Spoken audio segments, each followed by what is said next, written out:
Samahan niyo ako ulit sa bakery na lagi kong pinupuntahan, which is Kalye Bakery. Kalye ba o Kalye? O basta kahit ano man dyan. Ito pala yung usual kong dinadaanan na nakaka-relax ng utak kasi peaceful tingnan. Tapos ito yung bus stop. Tapos pagka sumasakay ka ng bus, kailangan mo ng Mikey card. Yan yung itim na yan. Which is, siya din yung ginagamit sa train, sa tram. At niloloadan lang siya. Parang beep card sa atin na, kaya lang yung beep card sa atin sa train lang ginagamit. Pero dito, yung Mikey card, sa kahit saang tram, train, at saka bus. Mga 30 minutes ako maglalakad, which is pabor sa akin kasi na-exercise ako. Nagkakaroon ako ng reason para maglakad-lakad ka nun. Kasi mahirap na lagi na lang ako nakahilata, tapos kakain. Alam mo yun, yung wala man lang exercise, wala man lang kagalaw-galaw. Ayun na nga, nakarating na nga ako. Pero bago yan, naiihi pala ako. So, meron din dito malapit na park. Tapos, every park kasi dito, sa mga napapansin ko, is laging may public toilet. So, hindi siya pahirapan yung paghahanap kung saan ka iihi. Madaling ako makaihi kasi nga, 3 PM lang sila nagsasara. Alauna na din ako nagpunta. Diba? Napansin ko pala sa mga coffee shop dito at saka sa mga bakery, maaga silang nagsasara as in 3 PM. Sa Philippines, hindi ko alam kung anong oras sila nagsasara, pero basta dito mga 3 PM sila nagsasara. At ang dami pa palang mga hindi ko natatry na mga pastries, na mga bread, kasi ang lagi kong tinatry is iba't ibang klaseng croissant. So, pero gusto kong itry sa susunod yung iba na naman na hindi naman croissant. Madalas dito punuan, pati yung mga table, mag-aantay ka ng table, ganyan. Tapos mahaba din yung pila kasi maraming mga bumibili talaga, maraming pabalik-balik dito ng mga customer. Kagaya ko, pabalik-balik ako dito. Ayan nga, nakikita nyo yung mga flavors, yung mga croissant nila, yung mga tinapay nila. One chocolate hazelnut croissant. And can I have matcha? The large one. That's for dining.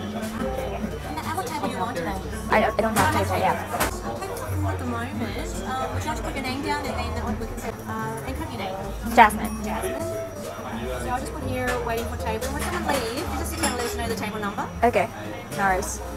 Ayan, nakikita nyo ba yan? Mukhang masasarap, diba? Grabe, nakakatakam. Kung meron lang talaga akong enough budget talaga to buy them all. Ay, nako. Ay, excited naman ako.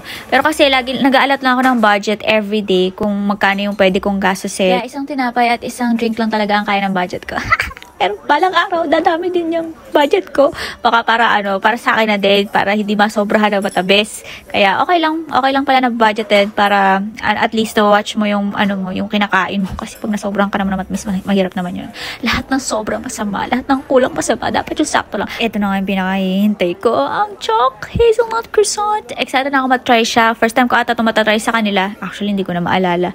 Pero basta, next time, pag-order ako sa kanila, iiwasan ko na yung croissant. Kasi lagi na lang tayong croissant. Pero for today's video, croissant ulit. Para kasing gusto ko magsawa muna sa iba't ibang klase ng croissant bago ako mag-move on sa iba. Charot.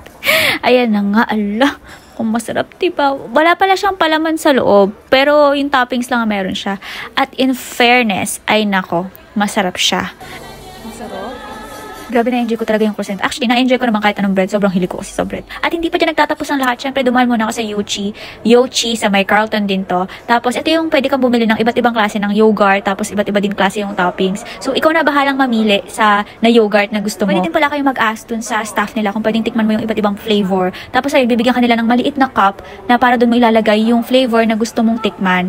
Ayun. So, free taste siya dito. Unlimited free taste. Kung baka mamaya sa free taste na kayo mabusog diba? And yung pinaka-cup nila, isang size lang. Tapos bahala ka na kung anong klaseng yogurt ang gusto mong flavor.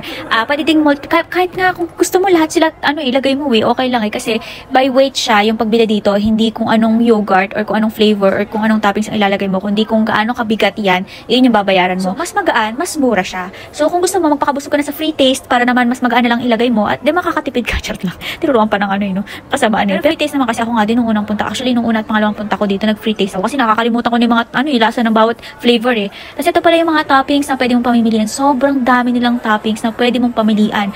Kagaya nga ng sinabi ko, kung gusto mong lahat yan ilagay, okay lang. Basta by weight ang kanilang pagpresyo. So, ayan, may iba-iba. May mga sweets, may mga fruits din. May banana, may mini wafer cones, meron ding lamington. Yung lamington, yun yung may coconut something sila dyan. Tapos, may vegan top dough.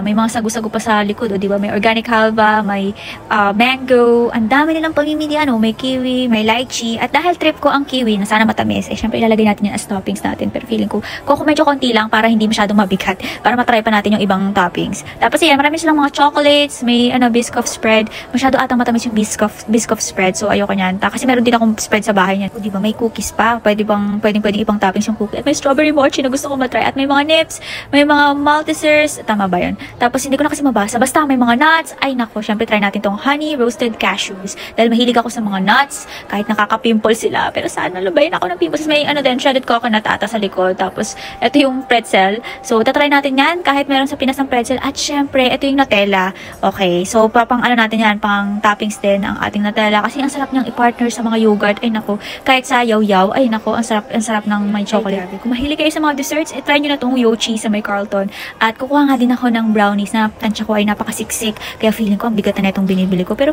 parang kulang pa din. Gusto ko pang magdagdag. May waffle din sila. Pero ang kukunin ko ay yung chocolate chunk cookie cake na siksik din. Kaya feeling ko talaga mabigat ito at mahal na yung mabibili ko. Pero sige na, minsan lang naman. Wow, gano'ng kadalas ang minsan. Ito pala yung timbangan nila, yung silver na nakikita nyo na yan. Diyan tinitimbang. So kapag again, pag mas mabigat, mas mahal. Ayun, mas mahal nga. Parang nasa $16 ata to. Mali ata yung ginawa ko. Puro mabibigat yung mga pinaglalagay ko. Napamahal tuloy ako. Kaya ayun, do it yourself yogurt to. Kaya maging careful kayo sa mga pinaglalagay nyo. Kasi baka mamaya na-exceed na pala yung budget nyo. Parang ako, exceeded na.